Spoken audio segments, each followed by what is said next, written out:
sore. Perkenalkan, nama saya Konstantina Katarina Beto dengan NIM 0548491444 Universitas Terbuka. Pada kesempatan ini saya ingin berwawancara tentang analisis faktor-faktor yang mempengaruhi kegiatan produksi pisang. Pada kesempatan ini saya meminta Bapak untuk memperkenalkan diri. Terima kasih. Nama saya Vincent Sipuga, umur 61 tahun. Pekerjaan petani pisang. Asal Desa Puorbe, Kecamatan Wulandoni, Kabupaten Lembata, Provinsi Nusa Tenggara Timur, Indonesia. Demikian kenalan saya. Terima kasih Bapak sudah memperkenalkan diri. Pada kesempatan ini saya ingin bertanya. Yang pertama, sejak kapan usaha budidaya pisang dijalankan? Ya, kalau usaha budidaya pisang ini sejak dulu. Dahulu kala nenek moyang kami juga membudidayakan tanaman pisang ini. Tetapi pada umur-umur tertentu pisang ini akan habis, musnah, tidak bisa bertumbuh berkembang lagi sehingga bisa ditanam kembali. Nah, untuk lahan ini saya budidayakan pisang kurang lebih sekitar tahun 1986 atau 87 pada waktu itu. Sehingga pisang ini kelihatan sudah sekian tahun, sehingga tidak terlalu subur, tidak terlalu menghasilkan karena umurnya sudah tua. Demikian. Baik, pertanyaan yang kedua, berapa luas lahan yang digunakan?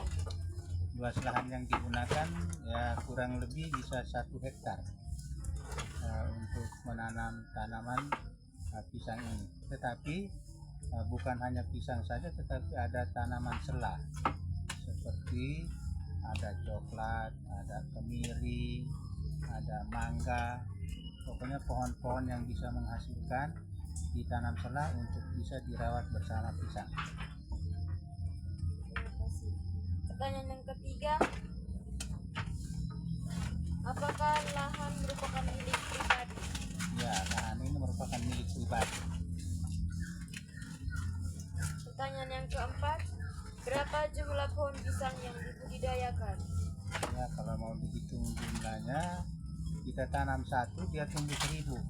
Jadi kalau satu pisang kita tanam itu dia bertunas, satu rumpun bisa sekitar puluhan pohon yang nanti akan menghasilkan buah dan dipotong bertahap, sehingga kalau dihitung jumlah pohonnya memang pohonnya terbatas, tidak sebanyak, tidak mencapai ratusan atau ribuan pohon.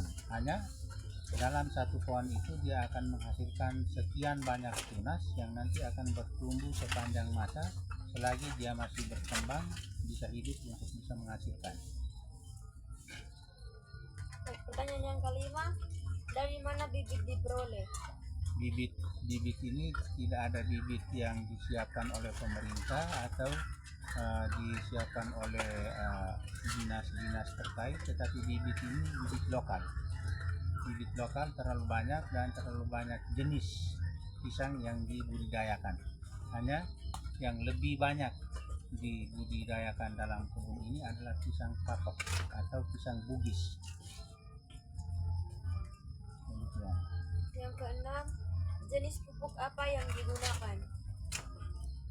Soal pemupukan belum ada jalinan kerjasama atau pantauan dari dinas terkait, dinas pertanian dan perkebunan, sehingga selama ini tidak ada pemupukan secara kontinu atau secara teratur, tetapi dengan menggunakan pupuk alami yang ada.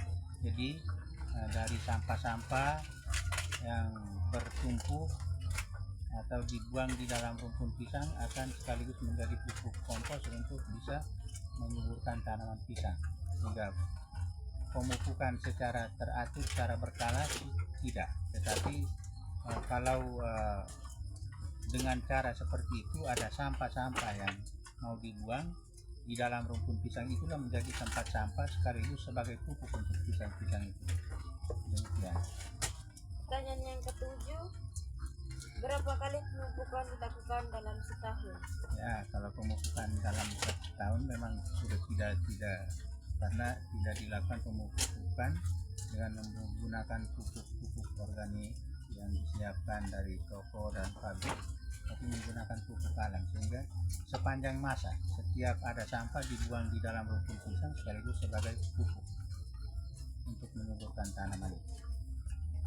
Baik, pertanyaan yang kedelapan, apakah menggunakan pestisida?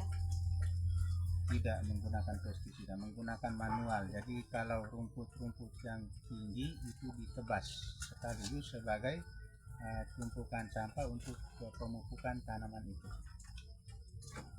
Baik, pertanyaan yang kesembilan, berapa jumlah tenaga kerja yang digunakan?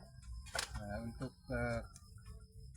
lokasi kebun pisang yang sedang dibudidayakan ini itu swadaya semurni sendiri, tidak ada tenaga kerja, tidak ada tenaga-tenaga yang disiapkan untuk mengelola lahan ini, tetapi dikelola secara pribadi, secara otonomi oleh pemiliknya. Pertanyaan yang ke-10, berapa rata-rata produksi per tahun? Produksi per tahun itu diperkirakan kalau memang curah hujannya banyak, maka produksinya tinggi. Tapi kalau curah hujannya sedikit, maka daunnya meranggas dan kurang berbuah. Sehingga untuk perkiraan dalam setahun, kalau rata-ratanya dalam 3 bulan, kalau sekali panen itu dia bisa mencapai 20 atau 20 lebih tandan yang dipanen. Demikian. Terima kasih Bapak sudah meluangkan waktu untuk mewawancara. Terima kasih juga. Semoga hasil wawancara ini bisa mendukung pekerjaan Anda dan bisa sukses pada akhirnya.